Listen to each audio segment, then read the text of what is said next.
الله أكبر الله أكبر।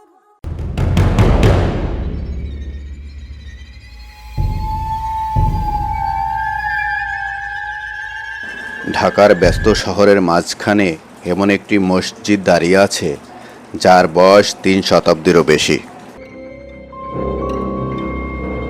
মুঘল আমলের অসাধারণ স্থাপত্য শৈলী, ইতিহাসের নীরব সাক্ষী আর শত বছরের ইবাদতের স্মৃতি সবকিছু যেন একসঙ্গে মিশে আছে এই স্থাপনায়।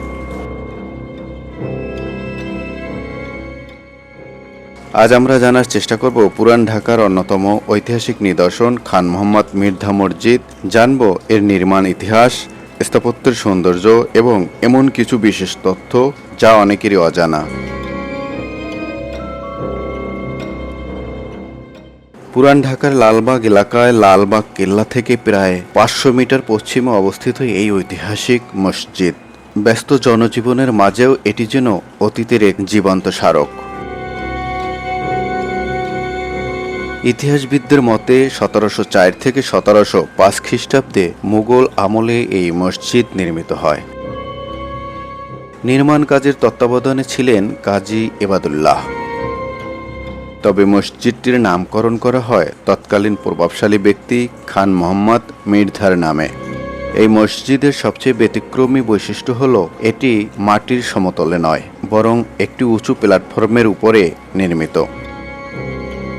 উপরে উঠতে হয় লম্বা সিঁড়ি বেয়ে। নিচের কক্ষগুলো একসময় শিক্ষা কেন্দ্র, বিশ্রামাগার কিংবা অন্যান্য প্রয়োজনীয় কাজে ব্যবহৃত হতো বলে ধারণা করা হয়। স্থাপত্যের দিকে তাকালেই চোখে পড়ে মুঘল শিল্পকলার অপূর্ব নিদর্শন। ৩টি দৃষ্টিনন্দন গম্বুজ, ৪ কোণায় ৪টি মিনার, খিলানযুক্ত প্রবেশপথ, সূক্ষ্ম কারুকাজ, সব মিলিয়ে এটি বাংলাদেশের অন্যতম সুন্দর ঐতিহাসিক মসজিদ। সবচেয়ে আশ্চর্যের বিষয় হল ৩ শতাব্দীরও বেশি সময় পেরিয়ে গেলেও এখানে আজও নিয়মিত ৫ ওয়াক্ত নামাজ আদায় করা হয়। অর্থাৎ এটি শুধু একটি ঐতিহাসিক স্থাপনা নয়, বরং একটি জীবন্ত উপাসনালয়। বর্তমানে বাংলাদেশ প্রত্নতত্ত্ব অধিদপ্তরের তত্ত্বাবধানে সংরক্ষিত এই মসজিদ দেশ বিদেশের অসংখ্য পর্যটক, গবেষক এবং ইতিহাস প্রেমীদের আকর্ষণের কেন্দ্রবিন্দু। আপনি যদি পুরান ঢাকায় যান তাহলে লালবাগ কেল্লার পাশাপাশি অবশ্যই খান মোহাম্মদ মির্ধা মসজিদ ঘুরে দেখবেন। খুব অল্প সময়েই আপনি ইতিহাস, স্থাপত্য ও ধর্মীয় ঐতিহ্যের এক অসাধারণ অভিজ্ঞতা লাভ করবেন। ৩ শতাব্দীরও বেশি সময় ধরে ইতিহাসের নীরব সাক্ষী হয়ে দাঁড়িয়ে আছে এই মসজিদ। সময় বদলেছে, শাসক বদলেছে, শহরের রূপ বদলেছে, কিন্তু খান মোহাম্মদ মির্ধা মসজিদ আজও আমাদের অতীতের গৌরবময় ইতিহাসের কথা স্মরণ করিয়ে দেয়।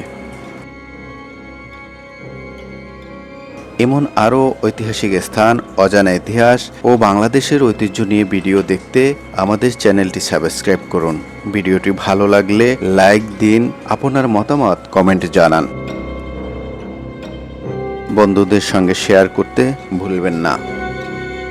আমি এইচ.এম. জসিম আবারও হাজির হব বাংলাদেশ ইতিহাস, ঐতিহ্য, নতুন কোনো অজানা গল্প নিয়ে। আল্লাহ হাফেজ।